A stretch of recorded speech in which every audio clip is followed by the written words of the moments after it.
Welcome to only IAS. आज के इस सेशन में हम बात करने वाले हैं कि एक यूपीएससी एस्पिरेंट अपनी प्रिपरेशन के दौरान कौन सी मिस्टेक्स करता है। 40 common mistakes committed by UPSC aspirants. UPSC preparation का ये लीस्ट एक्सप्लोर्ड एरिया है। क्यों? क्योंकि इस मुद्दे पर तो बहुत बात होती है कि तैयारी में क्या करना है, लेकिन इस मुद्दे पर बहुत कम बात होती है कि तैयारी के दौरान क्या नहीं करना है, किन चीज़ों से बचना है, कौन सी मिस्टेक्स नहीं करनी है। उन्हीं बातों पर आज हम चर्चा करेंगे। चलिए शुरुआत करते हैं। पहली मिस्टेक जो एक एस्पिरेंट करता है वो ये है कि वो पूरे सिलेबस को तो अच्छी तरीके से नहीं पढ़ता, सीधे सीधे वो किताबों पर चला जाता है।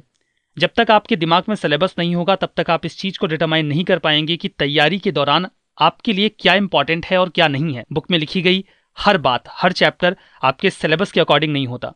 तो आपको इस चीज़ को जज करने के लिए ज़रूरी है कि ना केवल आप सिलेबस को पढ़ें बल्कि उसे अपने दिमाग में अच्छी तरीके से बिठा भी लें, जो कि बहुत सारे एस्पिरेंट्स नहीं करते। दूसरी जो गलती एस्पिरेंट्स करते हैं वो ये है कि उनके अंदर एक इन्फीरियॉरिटी कॉम्प्लेक्स होता है। वो किसी भी तरीके का हो सकता है, जैसे कि वो किसी अच्छे कॉलेज से नहीं आए, उनके एकेडमिक में बहुत कम मार्क्स थे, उन्होंने तैयारी बहुत देर से शुरू की है, या उन्होंने कोई कोचिंग नहीं की जनरल स्टडीज़ के लिए, ऑप्शनल के लिए, या फिर उन्होंने कोई ऐसा ऑप्शनल चूज़ किया है जो उनके ग्रेजुएशन का सब्जेक्ट नहीं है। ऐसे कई सारे पॉइंट्स होते हैं जहां पर आप अपने मन में एक इन्फीरियॉरिटी क्रिएट कर लेते हैं। यह आपके कॉन्फिडेंस को डाइल्यूट करता है। आपको ऐसे किसी भी इन्फीरियॉरिटी कॉम्प्लेक्स से बचना है। भूल जाइए वो सब कुछ जो आपने अभी तक अचीव किया था। अब आपके सामने एक टारगेट है, यूपीएससी की फाइनल लिस्ट में अपना नाम मार्क करवाने का। ठीक है, आप भूल जाइएगा कि आपने क्या अचीव किया है, लेकिन जब आप डीएफ फिल करें तो उसमें ज़रूर मेंशन कर दीजिएगा, वो ज़रूरी होता है। लेकिन राइट नाउ जो मैटर करता है वो सिर्फ ये है कि आप इस एग्ज़ाम को क्रैक कर पाए या नहीं कर पाए। तो इन चीज़ों से आपको बचना है और बाहर निकलना है। तीसरी मिस्टेक कि जो स्टूडेंट्स हैं वो बिना किसी प्रॉपर टाइम टेबल या प्लान के स्टडी कर रहे होते हैं। रैंडम स्टडी बहुत खतरनाक होती है। आपको नहीं पता होता कि आप अगले एक हफ्ते में क्या पढ़ेंगे, एक महीने में क्या पढ़ेंगे, आने वाले 3 महीनों में आपका सिलेबस का कौन सा हिस्सा कवर्ड होगा। ना तो आपके पास ऐसा कोई प्लान होता है और ना ही आप उसके अकॉर्डिंग वर्क कर रहे होते हैं। तो ये भी एक बड़ी गलती साबित होती है आपकी तैयारी में। चौथी mistake, broken pattern of study. आपने सपोज करिए कोई प्लान बना भी लिया या आप किसी एक रूटीन में चले भी गए, तो आप उसे बार बार ब्रेक करते हैं। आप न्यूज़पेपर पढ़ रहे हैं या फिर द हिंदू एडिटोरियल डिस्कशन ही सुन रहे हैं, बीच में आपका वो डिस्कशन किसी कारणवश मिस हो गया। 1 दिन, 2 दिन, 4 दिन, हफ्ते भर मिस हो गया और आपको लगा कि अब इसे छोड़ ही देते हैं, दूसरे तरीके से पढ़ाई करते हैं। यह आपको नहीं करना है। अगर बाई मिस्टेक किसी वजह से आपका एक हफ्ते का वो प्लान डाइल्यूट हो भी गया है, डिसरप्ट हो भी गया है, तो आप उसे कवर करिए, वापस से ट्रैक पर लेकर आइए और कोशिश करिए कि बार बार जो आपका टाइम टेबल है या फिर प्लान है वो डाइल्यूट ना हो, डिसरप्ट ना हो, टूटे ना। ये गलती अक्सर होती है जिससे आपको बचना है। पांचवी मिस्टेक, इनकंसिस्टेंसी इन प्रिपरेशन। हम अपनी तैयारी में लगातार नहीं होते। एक दिन तो हम 15 घंटे की पढ़ाई कर लेते हैं और अगले दिन फ्रस्ट्रेट हो जाते हैं, 4 घंटे भी नहीं पढ़ पाते। आपको समझना होगा कि ह्यूमन बीइंग कोई मशीन तो नहीं है, उसे रेस्ट की आवश्यकता होती है। आप आवश्यकता से अधिक काम करने का प्रयास करेंगे तो अगले दिन आपकी एनर्जी एग्जॉस्ट हो जाएगी। तो बजाय इसके कि आप 15 घंटे 16 घंटे किसी एक दिन पढ़ने का प्रयास करिए, रूटीन में 8 से 10 घंटे की डेली स्टडी इफिशियंसी के साथ होती है तो वो आपको सक्सेस तक लेकर जाएगी। तो एक्सट्रीम में जाने का प्रयास ना करें, जो भी करें कंसिस्टेंसी के साथ करें और इसे ब्रेक ना करें, तोड़े नहीं। छठी मिस्टेक जो हो जाती है स्टूडेंट से वो ये है कि वो आंसर राइटिंग प्रैक्टिस नहीं करते। देखिए, कोई भी जो मटेरियल आपको अवेलेबल होता है, whether it's of any coaching institutes और वो कोई किताब हो, कोई भी रेडीमेड आंसर आपको दे दिया जाए, वो यूपीएससी के क्वेश्चन का आंसर नहीं हो सकता। यूपीएससी के क्वेश्चंस बहुत ही डायनेमिक होते हैं, एनालिटिकल होते हैं। उसके लिए आपको खुद को तैयार करना होगा और वो तैयारी तभी हो पाएगी जब आप बेहतर तरीके से राइटिंग प्रैक्टिस करेंगे। आंसर राइटिंग के बारे में एक और इंपॉर्टेंट बात है जहां पर मैं आपका ध्यान आकर्षित करना चाहूंगा। इस बात को ध्यान से सुनिएगा। बहुत सारे लोगों को ऐसा लगता है कि जब तक वो पूरा सिलेबस थॉरोली नहीं पढ़ लेंगे तब तक वो राइटिंग प्रैक्टिस नहीं कर सकते। ये गलत अप्रोच है। अगर आप इस चक्कर में पढ़ेंगे तो पूरा साल निकल जाएगा आपका सिलेबस कंप्लीट होने में और तब तक तो आप कोई आंसर राइटिंग प्रैक्टिस करेंगे ही नहीं। इस अप्रोच में ना पढ़ें, इस चक्कर में ना पढ़ें। एक चैप्टर पढ़ लिया है, उस पर राइटिंग प्रैक्टिस करें। आपके मन में आएगा कि कई सारे लोगों के जो आंसर्स होते हैं वो मल्टी डिसिप्लिनरी होते हैं, अलग अलग सब्जेक्ट के वो पॉइंट्स उसमें इंक्लूड करते हैं। वो तो प्रक्रिया का हिस्सा है। अभी आप आंसर लिखेंगे तो उसमें हो सकता है कम पॉइंट्स होंगे, उस टॉपिक से एसोसिएटेड पॉइंट्स ही होंगे। जब आप बाकी के पॉइंट्स पढ़ लेंगे, सब्जेक्ट्स पढ़ लेंगे, तो वो भी जो उनके पॉइंट्स है वो भी उसमें इंक्लूड होते रहेंगे।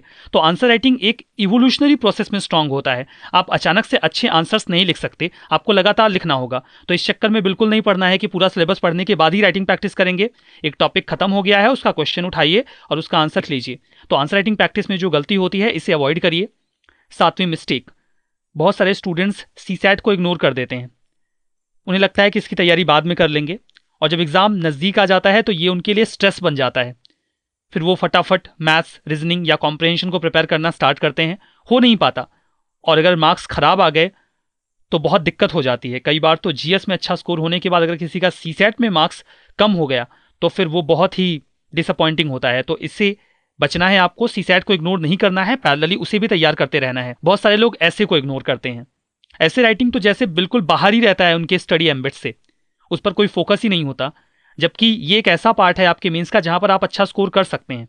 जब मीन्स नज़दीक आता है तब आपको एहसास होता है कि ये तो गड़बड़ हो गई, मुझे तो ऐसे राइटिंग को भी तैयार करना था।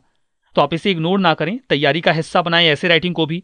जब भी आप न्यूज़पेपर्स वगैरह पढ़ रहे हैं तो अच्छे अच्छे कॉलमिस्ट बहुत अच्छे तरीके से लिखते हैं, देखें उनका राइटिंग पैटर्न क्या है, फेमस राइटर्स का, और उनके जो इंपॉर्टेंट पॉइंट्स हैं उनको नोट डाउन करें कि आप उन्हें किस प्रकार से ऐसे राइटिंग में इस्तेमाल करेंगे, ऐसे लिखते वक्त इस्तेमाल करेंगे।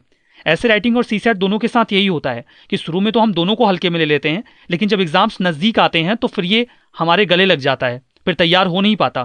प्रीलिम्स के समय में सीसैट और मेंस के समय में ऐसे बहुत परेशान करता है। तो तैयारी के शुरुआती दौर से ही इसे अपनी तैयारी का हिस्सा बनाइए, अवॉइड मत करिए। 9वीं बात, reading too much but not focusing on revision. पढ़े जा रहे हैं, ये किताब पढ़ लो, वो नोट्स पढ़ लो, लेकिन रिवाइज कुछ भी नहीं कर रहे। कुछ मतलब नहीं निकलेगा ऐसी पढ़ाई का, क्योंकि आप जो कुछ भी पढ़ेंगे वो भूल जाएंगे। रिवाइज करना होगा लगातार। रिवीजन पर एक लेक्चर, एक सेशन कल ही तैयार किया गया था, आप उसे भी देख सकते हैं, वो अवेलेबल है यूट्यूब चैनल पे कि आप किस प्रकार से क्विक रिवीजन कर सकते हैं। बाकी बिना रिवीजन के बहुत सारा पढ़ लेने का कोई फायदा नहीं होगा। ज़्यादातर स्टूडेंट्स रिवीजन को बहुत अवॉइड करते हैं और ये एक बहुत बड़ा ब्लंडर साबित होता है।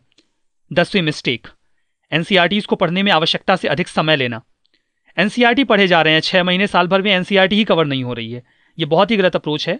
एनसीईआरटी का एक टारगेट बनाइए, 1.5 महीने, 2 महीने, 3 महीने, according to your capacity and your time, और उसे एक गिवन टाइम पीरियड में खत्म करिए। वो एक फंडामेंटल है, आपको उसे तैयार करना ही है, तो गिवन टाइम पीरियड में उसे प्रिपेयर करके आगे बढ़िए, क्योंकि आपको एडवांस स्टडीज में और भी बहुत कुछ पढ़ना है। आप पूरे साल एनसीईआरटीज नहीं पढ़ सकते। 11वीं मिस्टेक बहुत ही स्ट्रेंज है। बहुत सारे लोग पढ़ने के घंटे गिनते हैं। आज मैंने 8 घंटे की पढ़ाई कर ली, आज मैंने 12 घंटे की पढ़ाई कर ली। लिटरली लोग ऐसा करते हैं, गलत अप्रोच है। आप अपने पढ़ने के आवर्स नहीं काउंट कर सकते। आपका एक टाइम टेबल होता है जिसमें आपके लिए कुछ टारगेट्स होते हैं, आपको उन टारगेट्स को अचीव करना है। वो 8 घंटे में पूरे हो जाएं या 12 घंटे में या फिर 9 घंटे में, जितने घंटे में आपका टारगेट अचीव हो जाता है वो ओके है। आपको ये नहीं कि मुझे आज 12 घंटे पढ़ने हैं मतलब पढ़ने हैं, एनी हाउ पढ़ने हैं, ये नहीं करना है। आपका जो आज का टारगेट है वो अगर 8 घंटे में अचीव हो गया, इट्स ओके। 8 से 10 घंटे की जो एवरेज स्टडी है वो आपके लिए काफ़ी होगी, ठीक है। 12वीं मिस्टेक, सोशल मीडिया प्लेटफॉर्म्स पर आवश्यकता से अधिक समय बिताना। फेसबुक पर लगातार पोस्ट देखे जा रहे हैं या फिर शेयर कर रहे हैं, व्हाट्सएप पर मैसेजेस कर रहे हैं, या फिर इंस्टाग्राम पे पिक्चर्स पोस्ट कर रहे हैं, या आपका बहुत टाइम वेस्ट करते हैं। तो इन चीज़ों को अवॉइड करिए, क्योंकि अगर इन प्लेटफॉर्म्स ने आपका आवश्यकता से अधिक समय लिया तो आप परेशानी में पड़ सकते हैं। इनफैक्ट फेसबुक वगैरह पे तो आपको चॉइस भी मिलती है, आप वहाँ पे टाइम फिक्स कर सकते हैं। सेटिंग में जाकर आप टाइम फिक्स कर सकते हैं। सपोज करिए आप 15 मिनट या 10 मिनट रोज चेक करना चाहते हैं फेसबुक, तो आप उसका टाइमर लगा दीजिए। जब 10 मिनट बीत जाएंगे तो फेसबुक खुद आपको एक रिमाइंडर दे देगा कि आपने इतना समय बिता लिया है। तो आपको आवश्यकता से अधिक सोशल मीडिया प्लेटफॉर्म पर समय बिताने से बचना है। 13वीं मिस्टेक, हम जब भी नोट्स वगैरह पढ़ते हैं तो ना तो उसे अंडरलाइन करते हैं, या फिर जब हम कोई बुक पढ़ते हैं तो नोट्स नहीं बनाते, ना तो उसे हाईलाइट करते हैं ना ही अंडरलाइन करते हैं। ये बहुत ही बड़ी मिस्टेक होती है। देखिए जो बुक्स होती हैं वो गोल्ड माइंस की तरह होती हैं। अगर आपने उस पर कुछ अंडरलाइन नहीं किया, कुछ नोट्स नहीं बनाई, तो ये तो वही बात हो गई कि आपके पास गोल्ड माइन तो है लेकिन आपने उसमें से गोल्ड एक्सट्रैक्ट नहीं किया है। उस माइन का कोई फायदा नहीं होगा। कि आपको लगता है कि पूरी किताब पढ़ने के बाद जो इंपॉर्टेंट बातें हैं आप उन्हें दोबारा याद रख पाएंगे बिना रिवीजन के? और रिवीजन करने जाएंगे तो रिवाइज करेंगे क्या? क्योंकि ना तो कोई नोट्स बनी है और ना ही कुछ हाईलाइटेड है। जब हम बात कर रहे थे क्विक रिवीजन के बारे में तो हमने देखा था कि प्री कंडीशन होती है कि आपके पास कोई शॉर्ट नोट्स हो या फिर आपने चीज़ों को अंडरलाइन किया हो, हाईलाइट किया हो। तो ये गलती ना करें, जब भी पढ़ें कुछ अंडरलाइन जरूर करें, हाईलाइट करें या फिर नोट्स बनाएं। माइक्रो नोट्स ना बनाना भी एक गलती मानी जाती है, क्योंकि माइक्रो नोट्स जो छोटे छोटे फॉर्म में आप बिल्कुल ब्रीफ में चीज़ों को लिखते हैं वो आपको क्विक रिवीजन में हेल्प करता है इन टाइम में जब एग्जाम बिल्कुल नज़दीक आ जाता है, या आपका समय बचाता है। अगर आपने इस पर हार्डवर्क किया है, इस पर मेहनत की है, तो आपका बहुत सारा समय बच जाता है। देखिए, आपने ज्योग्राफी में हॉर्स लैटिट्यूड के बारे में पढ़ा होगा, जहां पर जो नाविकों की नाव हुआ करती थी वो स्टैग्नेंट हो जाती थी, फिर उन्हें अपनी जो बेकार के आइटम्स होते थे वो या तो फेंकने पड़ते थे समंदर में ताकि उनकी नाव हल्की हो जाए, या फिर वो कई बार अपने घोड़ों को फेंक दिया करते थे। यूपीएससी की तैयारी में भी आपको वही करना होता है। आप बिना मतलब का कंटेंट अपने पास मत रखिए। जो इंपॉर्टेंट बातें हैं उन्हें माइक्रो नोट्स में कंपाइल करिए और क्विक रिवीजन में उसका इस्तेमाल करिए ताकि आप आसानी से चीज़ों को अपने दिमाग में रख सकें। 15वीं मिस्टेक, न्यूज़पेपर में हर चीज़ पढ़ने का प्रयास करना। हर चीज़ जो न्यूज़पेपर में है वो हमें पढ़ के ख़त्म करनी है, बिना इस बात का ध्यान दिए कि वो एग्जाम के लिए इंपॉर्टेंट है या फिर नहीं है। बिजली का खंभा गिर जाने से 2 भैंसों की मौत, सियार ने किया मवेशियों के ऊपर हमला। अब ये न्यूज़ आपके लिए इंपॉर्टेंट नहीं है। देखिए, न्यूज़पेपर एक बहुत ही इंपॉर्टेंट वेपन है, लेकिन आपका जो कंसंट्रेशन है वो सही तरीके से इस पर होना चाहिए। आपको बहुत ही बुद्धिमानी पूर्वक इसका इस्तेमाल करना है। अच्छी बात यह है कि इस प्लेटफॉर्म पर हर दिन आपको न्यूज़पेपर का एनालिसिस मिल जाता है, तो आपकी ये समस्या जो है वो more and less sort out हो जाती है। बहुत सारे लोग न्यूज़पेपर की अच्छी तरीके से नोट्स नहीं बनाते, वो उनके लिए बहुत परेशानी का सबब बन जाता है। जीएस पेपर 2 और 3 में जो आपका न्यूज़पेपर है वो एक बहुत इंपॉर्टेंट रोल प्ले करता है, तो आप यहाँ पर उसकी अच्छी तरीके से नोट्स बनाएं। इस प्लेटफॉर्म पर जो आपको पीडीएफ वगैरह प्रोवाइड करवाई जाती है वो उसे सफिस कर देगी। तो इस समस्या का समाधान आपके लिए इस प्लेटफॉर्म पे तो अवेलेबल है, लेकिन अगर आप डिस्कशंस वगैरह नहीं सुनते हैं, पीडीएफ उसकी नहीं पढ़ते हैं, तो फिर आपको अलग से नोट्स जरूर बना लेनी चाहिए। इनफैक्ट जो पीडीएफ आपके पास है भी डिस्कशंस के सुनने के बाद, आप चाहें तो उसका भी शॉर्ट नोट्स या फिर माइक्रो नोट्स बना सकते हैं। 17वीं जो मिस्टेक है वो ये होती है कि हम अपनी स्ट्रेंथ पर ही ज्यादा फोकस करते हैं और वीकनेस को इग्नोर कर देते हैं। इसका क्या मतलब हुआ? मेरी मैथमेटिक्स कमजोर है, लेकिन मैं मैथमेटिक्स कभी दोबारा पढ़ता भी नहीं हूं, तो वो तो कमजोर रहेगी ना। पॉलिटी बहुत अच्छा लगता है, पॉलिटी एकेडमिक का सब्जेक्ट था और वही पढ़े जा रहे हैं, या साइंस स्ट्रीम से थे तो साइंस में बहुत मजा आता है तो साइंस एंड टेक ही पढ़े जा रहे हैं। अब ये मिस्टेक होती है, जबकि कायदे से तो जो आपकी कमजोरी है आप उस पर ज्यादा ध्यान दे तो बेहतर होगा। अगर आपकी मैथ्स कमजोर है तो आप मैथ्स पे फोकस करिए, अगर आपकी इकोनॉमिक्स कमजोर है, इकोनॉमी कमजोर है तो उस पर फोकस करिए, एथिक्स कमजोर है तो उस पर फोकस करिए। हम ये नहीं करते, हमें जो सब्जेक्ट अच्छा लगता है हम उसे ही बार बार पढ़े जा रहे हैं। तो इस मिस्टेक को अवॉइड करिए। जो आपकी वीकनेस है उस पर सबसे पहले प्रायोरिटी बेसिस पर फोकस करके उसे स्ट्रॉन्ग करिए और फिर एक बैलेंस स्टैब्लिश करिए उन हिस्सों में जिनमें आप ज्यादा कंफर्टेबल हैं और उन हिस्सों में जिसमें आप वीकनेस फील करते हैं। 18वीं मिस्टेक, हम इंटरनेट पर आवश्यकता से अधिक रिलाई कर जाते हैं। यह आपका बहुत टाइम वेस्ट करता है। देखिए, इंटरनेट 2 एज्ड स्वॉर्ड माना जाता है, डबल एज्ड स्वॉर्ड माना जाता है, 2 धारी तलवार है। आप इसका फायदा भी उठा सकते हैं, इसका नुकसान भी हो जाएगा। आप बिग पिक्चर देखते देखते कब बिग बॉस पे चले जाते हैं पता भी नहीं चलता। वो अलग बात है कि कुछ लोगों की हैबिट होती है ऑनलाइन स्टडी की ही, उनके लिए तो ठीक है, लेकिन जो बुक्स हैं उन्हें इग्नोर नहीं करना है। आप ऑनलाइन स्टडी और बुक्स के साथ एक बैलेंस स्टैब्लिश करिए और दोनों के बीच में अगर आप बैलेंस मेंटेन कर पाएंगे तो ही तैयारी स्ट्रांग हो पाएगी। 19th मिस्टेक, बहुत सारी किताबें खरीद लेना एक सिंगल सब्जेक्ट के लिए।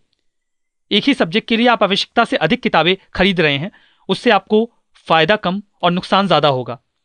आप एक तो उस इंफॉर्मेशन को अच्छी तरीके से रिवाइज भी नहीं कर पाएंगे, उसे कंसोलिडेट भी नहीं कर पाएंगे और वो आपको ज्यादा कंफ्यूज ही करेगा। तो लिमिटेड सोर्सेज का इस्तेमाल करिए, आवश्यकता से अधिक किताबें ना खरीदिए। 20वीं मिस्टेक, टू मेनी सोर्सेज से एक ही टॉपिक को पढ़ना। एक टॉपिक उठा लिया, किताब से भी पढ़ ली, किसी जो ऑनलाइन पोर्टल है उससे भी उस टॉपिक को पढ़ लिया, विकिपीडिया भी पढ़ लिया, और भी बहुत सारे सोर्सेज से हम एक ही टॉपिक पे रिसर्च किए जा रहे हैं। इससे आपको कोई फायदा नहीं मिलेगा।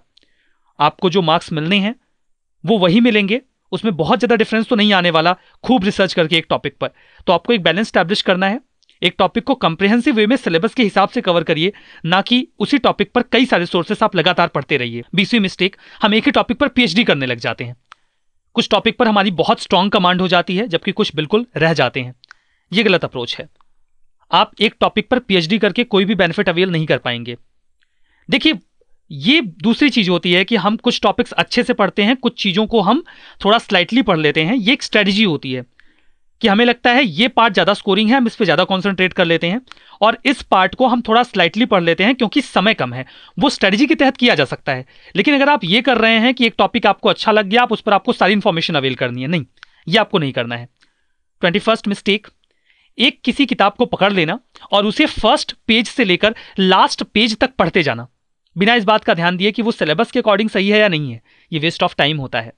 आप किसी किताब को first page to last page तक पढ़ने का प्रयास मत करिए। कुछ एक बुक्स होती हैं जिनके साथ आप ऐसा कर सकते हैं, लाइक पॉलिटी का लक्ष्मीकांत, उसमें सारी इंपॉर्टेंट बातें हैं जिसे आप शुरू से अंत तक पढ़ सकते हैं, लेकिन सारी बुक्स के साथ ऐसा नहीं होता, तो आप उन बुक्स को अपने सिलेबस के अकॉर्डिंग ही पढ़ें। 22nd मिस्टेक कि आप देख लेते हैं कि किसी व्यक्ति ने कोई सोर्स खरीदा है, कोई किताब खरीदी है और वो उससे पढ़ रहा है। वो आपका रूममेट हो सकता है, कोई फ्रेंड हो सकता है। आप आओ देखते हैं ना ताओ, तुरंत जाते हैं और वो किताब खरीद कर लेकर आ जाते हैं और उसे पढ़ना शुरू कर देते हैं। फिर आपको एहसास होता है कि आपके पास जो मटेरियल है वो उससे पहले से ज्यादा अच्छा है। तो आप इस चक्कर में ना पड़े कि कौन क्या पढ़ रहा है। आपके पास जो सोर्स है, अगर वो यूपीएससी के सिलेबस के हिसाब से है और प्रीवियस ईयर के पेपर्स को अच्छी तरीके से सफेस कर रहा है, उनकी डिमांड को पूरा कर रहा है, देन गो थ्रू दैट। ठीक है, तो फिर इस चक्कर में आपको नहीं पढ़ना है कि आप जो भी सोर्स देखेंगे अपने किसी फ्रेंड को पढ़ते हुए वो खरीद लेंगे। 23rd मिस्टेक, आप बस पढ़ते जाते हैं, असेसमेंट नहीं करते कि आपकी तैयारी स्ट्रांग हो भी रही है कि नहीं हो रही है। ये गलती होती है। आपको खुद को एसेस भी करना होगा। तरीका क्या हो सकता है? प्रीवियस ईयर पेपर्स को सॉल्व करिए, या कई सारे ऑनलाइन पोर्टल्स हैं जो आपको क्वेश्चंस प्रोवाइड करवाते हैं, यूपीएससी टेस्ट प्रोवाइड करवाते हैं प्रीलिम्स और मेंस के लिए। आप उन्हें सॉल्व करके इस बात को चेक करिए कि जो आपकी तैयारी है उसका रिजल्ट आपको एग्जाम में मिलेगा भी या नहीं, आप क्वेश्चंस वास्तव में सॉल्व कर भी पा रहे हैं या नहीं। तो इस चीज को आप लगातार एसेस करते रहिए, सिर्फ पढ़ते मत रहिए। 24th मिस्टेक, पहले अटेम्प्ट के बाद कई सारे एस्पिरेंट्स बिल्कुल कॉम्प्लिसेंट हो जाते हैं, आत्मसंतुष्ट हो जाते हैं। उन्हें लगता है कि उनकी तैयारी हो गई, उन्हें लगता है कि अब उनके पास बहुत समय है और वो दोबारा से कभी भी बढ़िया से तैयारी करेंगे और उन्हें सक्सेस मिल जाएगी। दिक्कत ये होती है कि वो दोबारा वो मोमेंटम पकड़ ही नहीं पाते जो उन्होंने पहले अटेम्प्ट में पकड़ी होती है। पहले अटेम्प्ट में उन्होंने खूब मेहनत की थी और किसी कारणवश वो प्रीलिम्स, मींस या फिर इंटरव्यू के किसी स्टेज पर रुक गए और उसके बाद वो बिल्कुल लीनियंट हो जाते हैं तैयारी को लेकर। ऐसा नहीं करना है आपको। अगर आपका पहला अटेम्प्ट, दूसरा अटेम्प्ट किसी वजह से रह गया है तो आपको अपने अगले अटेम्प्ट में अपनी एनर्जी को छोड़ना नहीं है, उसी एनर्जी के साथ एक बार फिर से कोशिश करनी है। 25th मिस्टेक, हम सिर्फ चीजों को पढ़ते रहते हैं, सोचते नहीं है उन टॉपिक्स के बारे में, उनके ऊपर एनालिसिस नहीं करते। ये तो वही बात हो गई कि जब आप बचपन में जाते थे तो टीचर एक टास्क दे देता था कि ये लो और इसको पढ़ो, आप उसे सिर्फ पढ़ते रहते थे, बाकी की क्लास या तो उसे सुनती रहती थी या उसे पीछे पीछे रिपीट करती थी। ऐसे तो कोई आईएएस नहीं बन सकता, ये करेक्ट वे नहीं है। आपको ना केवल चीजों को पढ़ना होगा बल्कि उसके ऊपर एनालिसिस भी करना होगा। उसके लिए आप अपने टॉपिक को पढ़िए, आंख बंद करके 1 मिनट उसके बारे में सोचिए और देखिए कि वो कहां कहां से कैसे कैसे जुड़ रहा है। इस प्रकार की स्टडी ही आपके लिए बेनिफिशियल होगी। 26th मिस्टेक, हम शुरू में प्रीलिम्स पे खूब ज्यादा फोकस करते हैं, हमें लगता है कि प्रीलिम्स ही यूपीएससी का एग्जाम है, और बाद में जब हमारे सामने मींस आता है तो हम धराशायी हो जाते हैं। देखिए, हमें ये लड़ाई जीतनी है, बैटल नहीं जीतना।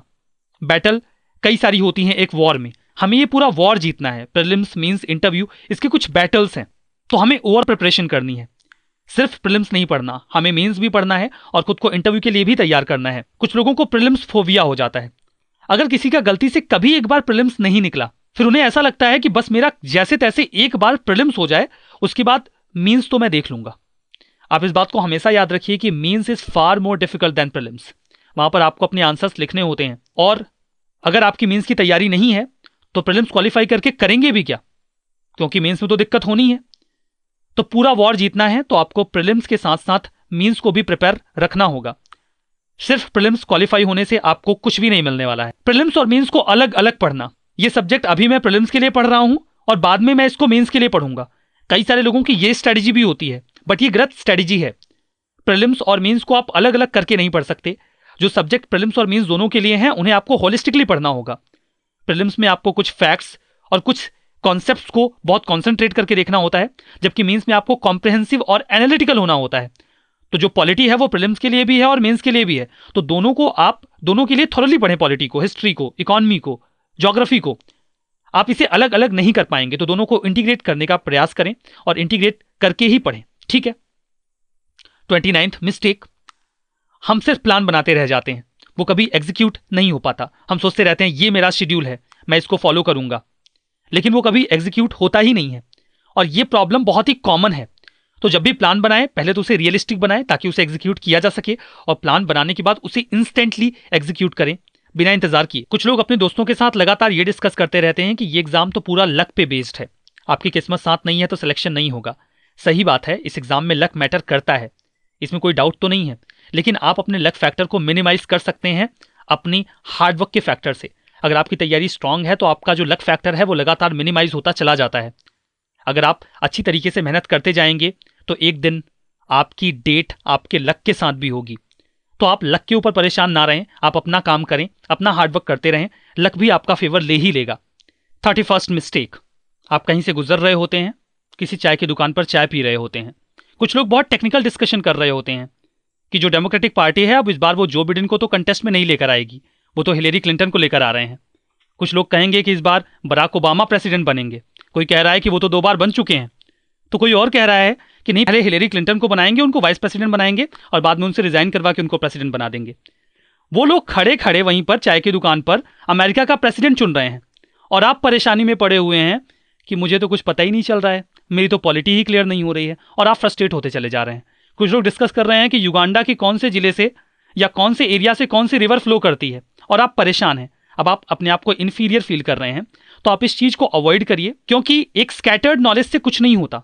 आपको कॉन्सेंट्रेटेड वे में अपनी स्टडी पे फोकस करना है, बजाय इसके कि कौन से पार्ट पर किस टेक्निकल एरिया में कौन क्या डिस्कशन कर रहा है। 32nd mistake, delaying attitude.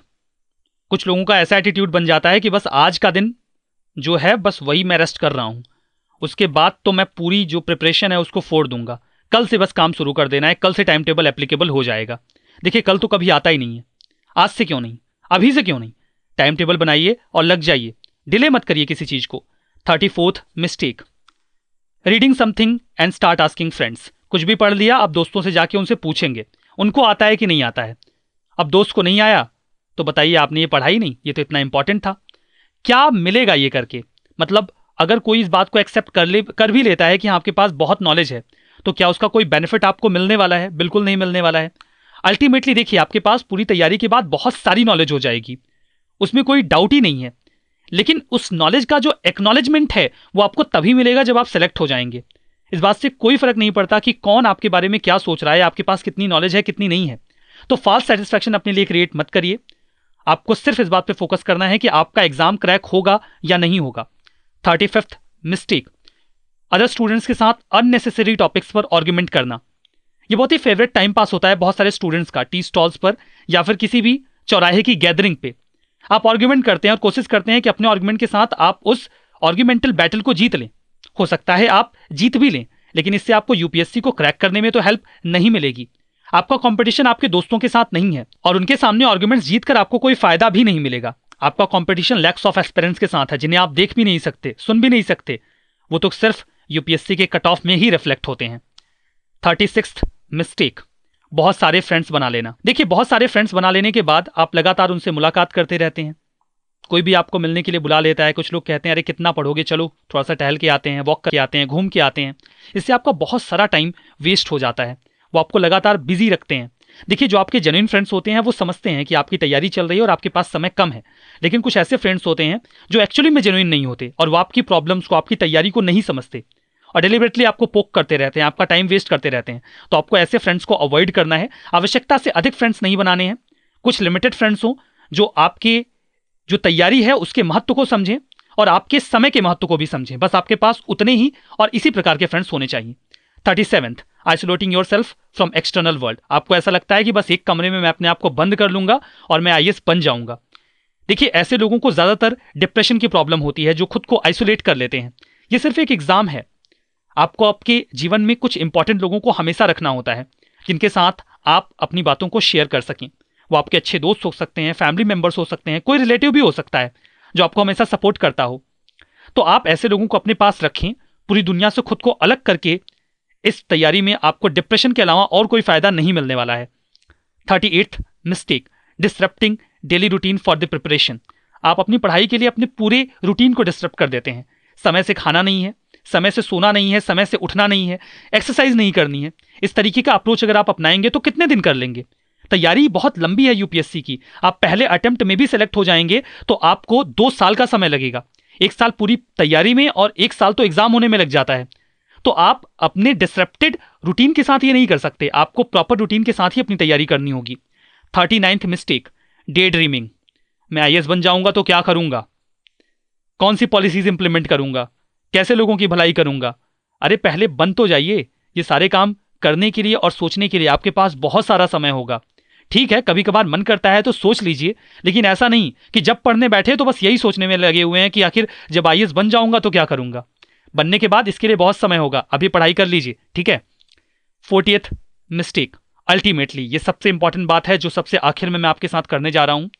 कई सारे लोग यूपीएससी को अपनी लाइफ बना लेते हैं। देखिए, यूपीएससी एक प्रिपरेशन है। आप कोई सीआईए एजेंट नहीं है जो किसी मिशन पर हैं। आपको एक मिशन दिया गया है कि यूपीएससी आपको क्रैक करना ही है।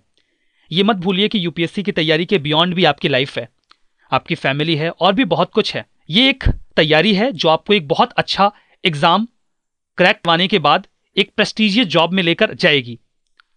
देखिए, जो लोग ऐसा सोचते हैं कि ये तैयारी ही उनकी जिंदगी बन चुकी है, वो लोग जब इस एग्जाम में फेल्योर को फेस करते हैं तो खुद को रिकवर नहीं कर पाते। हमेशा एनर्जेटिक बने रहिए, सेल्फ कॉन्फिडेंस अपने पास रखिए, अपने फेस पर हमेशा स्माइल रखिए।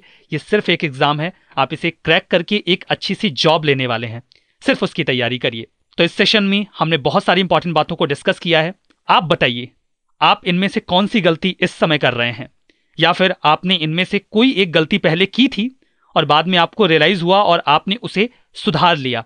अगर कमेंट बॉक्स ओपन रहता है तो आप उसमें इस बात को मेंशन कर सकते हैं। आज के इस सेशन में बस इतना ही। Thank you very much.